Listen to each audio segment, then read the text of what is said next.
Jai Sri Ram and welcome back, viewers, to this wonderful session that we're having with Badri on his new book, yet to be published book, Jayam. Badri, back over to you. We were discussing about in our last episode about Nyaya and Dharma, right? Right. So, and you were saying that there exists a relationship between both, and that Nyaya is more of a challenge to today's Dharma rather than actually Adharma itself. Right. That was right, quite surprising for me. So extrapolate more on it, Badri. What is Nyaya and Dharma, and what do you see as the difference between both of them?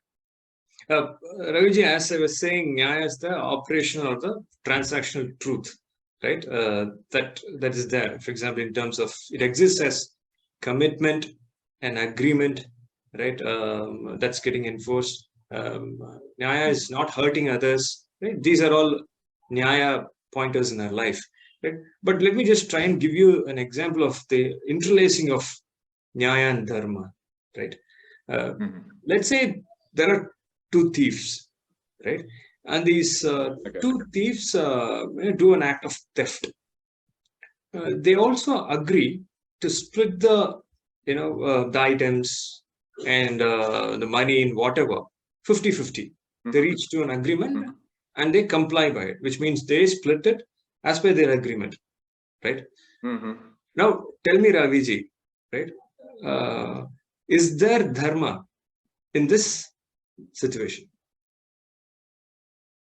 I'm beginning to understand what you're saying, because thieving itself by itself is not really dharma, right? Thieving is wrong, right? But when you actually split it between both of them, it might sound as if it's actually a thief dharma to actually split it evenly between both. Am I right? I mean, right. I think in your own words, then it becomes actually more of Nyaya, correct?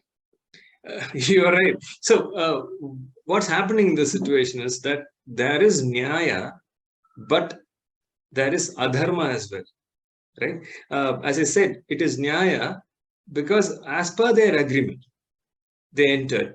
They have split the money, the items and whatnot, 50-50, right? So the transactional agreement has been honored.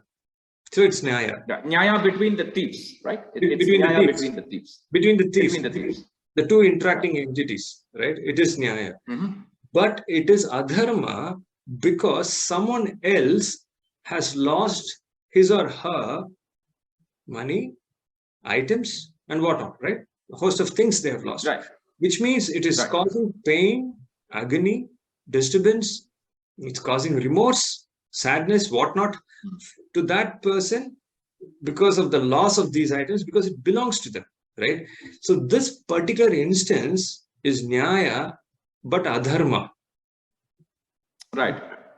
Do you get it? Nyaya between thieves, right. And Nyaya between thieves. Dharma in a larger context.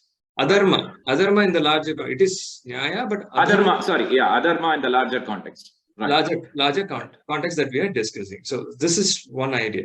Now, this means, Raviji, there could be Nyaya transactions, but it could be Adharma in the holistic sense. Okay. So which means all Nyaya transactions or all that which is Nyaya need not be Dharma.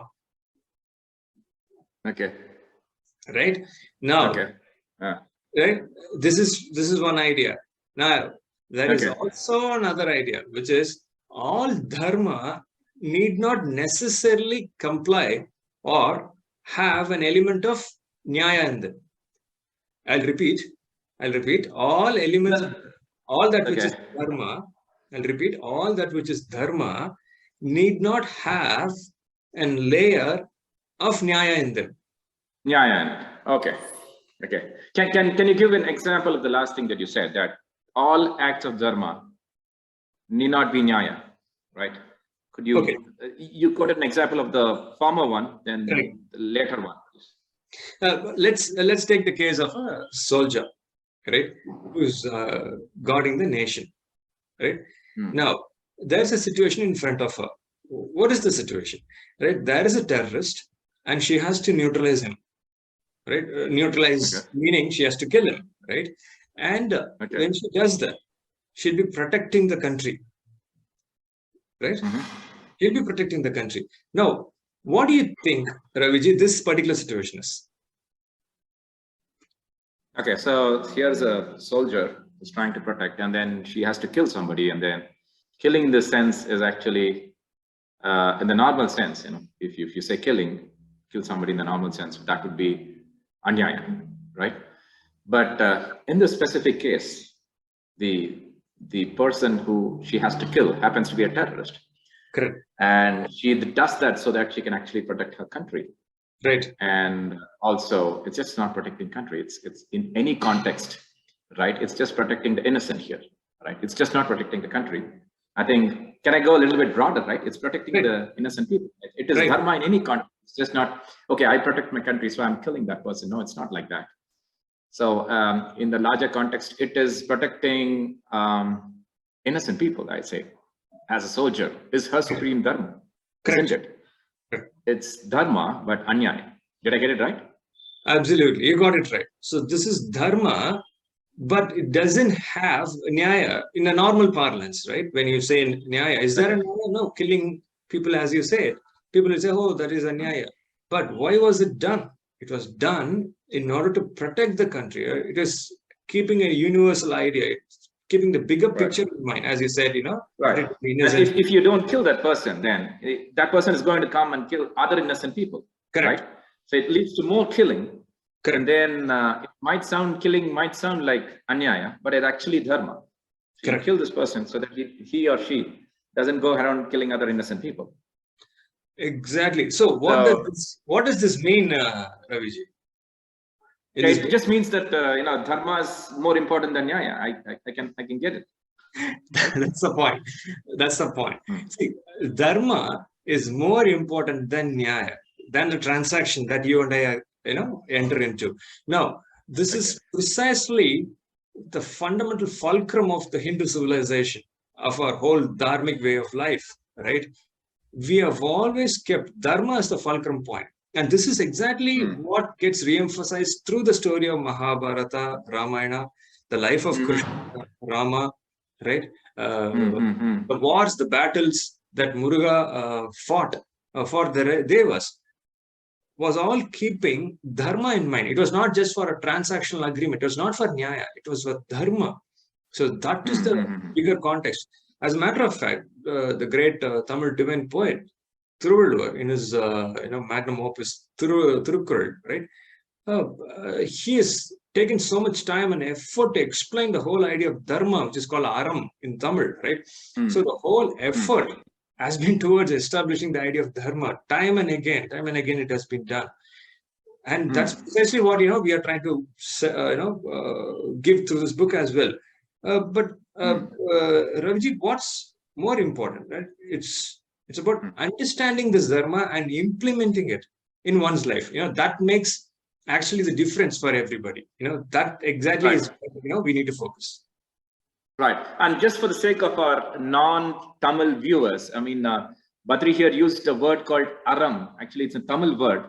Thiruvallur is a Tamil philosopher and a saint and a poet who made couplets of couplets which were divided into aram, porul, and invam. And aram here means dharma, correct? Correct. And you use the word aram here. Correct. I'm just clarifying it for our non-Tamil viewers here. So, and you were saying that the Bharatiya ancestors, right? They came and in spoken one voice, and that one voice was dharma, or in the South Indian language, it's aram, however you will actually call it. But coming back, how is this related to your book and the Mahabharata? Right. If you look at Mahabharata and Ramayana, right, there are a host of moral conflicts that these characters went through, right? The host of they went through. So, a couple of these instances that they went through, Raviji, were either misunderstanding adharma to be dharma, right? Right? Or thinking nyaya to be dharma, right? Or choosing a lower dharma in place of a higher dharma. That's interesting. Now you're bringing something new here. Lower dharma, see, this is always, once again, when I said new, I didn't mean exactly new. This is always there in the Indian diaspora of tacit understanding, like you said, but that's coming out. I mean, you said lower dharma in place of higher dharma. So do I understand something like, let's say, like what the, let's say, the Rajasthani princesses, right? When when their husbands actually, the Rajput princesses, when their husbands were actually slain through deceit and all other means in the battlefield, it was said that the Rajput princesses took the arms and they went on the horses carrying the little ones, the little babies and the little children on their backs, right? So that they might not get slaughtered back in their palaces. And they went and fought the wars with their little ones. So, I mean, it's the lower dharma. In this context, they are protecting their country and the nation and the people. That is the higher dharma, and the protecting their children. It comes, it falls down in this place and becomes a lower dharma. Did I get that? Is this a good example, would you say? It is absolutely. You got it right, Ravi. So, as a princess, as a queen, right, as probably the protector of the nation, right, the higher dharma for them in front of them, right, at that point of time, the dire circumstance demands her to pick up arms and fight for the nation and lead the whole army, right? In that situation, for example, the famous story we have all heard is the Rani Lakshmibai of Jhansi, right? It's a famous picture. All of us in India, at least, we have looked at in the books, and she's, she's tying her child behind her back, and she's fighting the battle. Very inspiring. Very inspiring. Very inspiring. So this is exactly why I said, whatever we are discussing, Raviji, is not new. We already know. It's just that, we need to re-emphasize and understand certain elements, right? For example, which is lower dharma, which is higher dharma, which you need to take it up at this point of time. This is Nyaya, this is Dharma. Stick to Dharma, don't stick to Nyaya. Oh, this is Adharma. Camouflaging as Nyaya or something else. Go to the side of Dharma, right? This is exactly the tacit understanding that's ingrained in Mahabharata and Ramayana. So as we go through it, Raviji, we slowly awaken ourselves into this understanding. And it is already there. It's been there for thousands of years. It's just that, we need to keep visiting it time and again. That's all my point of view is. Once again, underlying something that you said that right there. Adharma, camouflaging itself as Nyaya, and lower dharma or dharma. Once again, I mean, you're throwing, it's getting very interesting. I would definitely like to explore all these things in your book. Sure. Once again, but what you're trying to say in the larger context is that these conflicts, these dharma conflicts, the dharma sankata or moral conflicts, need not exist in a larger context. It can exist in our daily lives, in our individual lives.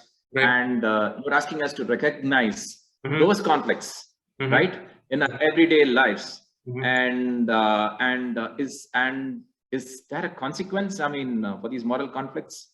If so, what are those? Raviji, when we go through these conflicts and we don't understand them, right? What happens is we set wrong priorities, right? Okay. When we set wrong priorities, what flows from that is poor decision making, right? And from poor decision making, it takes us to, it results in unhappiness for us, for the family, for the society, for the workspace and everything, right? Wherever we are, we represent multiple levels and multiple dimensions. So this is exactly the problem. And the solution is inbuilt in Mahabharata. Solution is inbuilt in Shastras, wherein we understand how to set the right priorities, how to make good decisions based on these, when we come across these moral conflicts, by clearly understanding Dharma, Nyaya, Dharma, these Satya and all these dimensions. And Dharma, of course, as my guru, Dr. R. Rangan says, Dharma brings happiness, right? Dharma is happiness. Dharma brings happiness. So the larger context, when we understand Dharma and implement it more so, right, we can become happy, right, in every moment of our lives. And that's what we are trying to focus here. Yeah, and the consequence you're trying to say is that it brings unhappiness. Exactly. Right? And then unhappiness is everyone's problem. And I mean, nobody's bereft of it. And then, so that then this becomes relevant to each and everyone living in this world. Absolutely. And that, as you said, Vijay, unhappiness is everybody's problem because of some decisions that we make and some poor understanding that we have. So it's not a blunder or anything. It's just that we need to reconcile to ourselves saying, hey, I didn't understand this. I want to understand this much better. This life situation is a little more demanding than what my normal life is. Right. I need to get a better understanding of it. I need to understand the dynamics here. Once I understand the dynamics, I set right things and then I move forward. So it's just about awareness and understanding, which Mahabharata and Ramayana can give to us every day, right? It can make us a better person every day. So that's the goal. So the goal, Raviji, is to not to just read and understand Ramayana and Mahabharata, which I think we should all do, but it should not be just that, right? We need to pick those models. We need to pick those tools. We need to pick those techniques. Look at them as solutions. Look for solutions. Look at them as solutions. I'm only proposing a few solutions. I'm sure there'll be someone who will come out with a different set of solutions. So there are so many solutions that are possible, right? We need to keep an eye, keep an open mind for these solutions, pick these models and implement those models, right? Pick those models and they can streamline our lives, make us live our lives much better. Okay, thank you. I definitely want to ask you more about these models, but in our next session, so viewers, stay tuned with Mr. Badri here, who's with us to talk about his new book, unpublished book called Jayam. And I definitely want to talk about those models, Badri. Please stay over there. Please don't go away. Thank you, Badri. Thank you, Raviji. Namaste.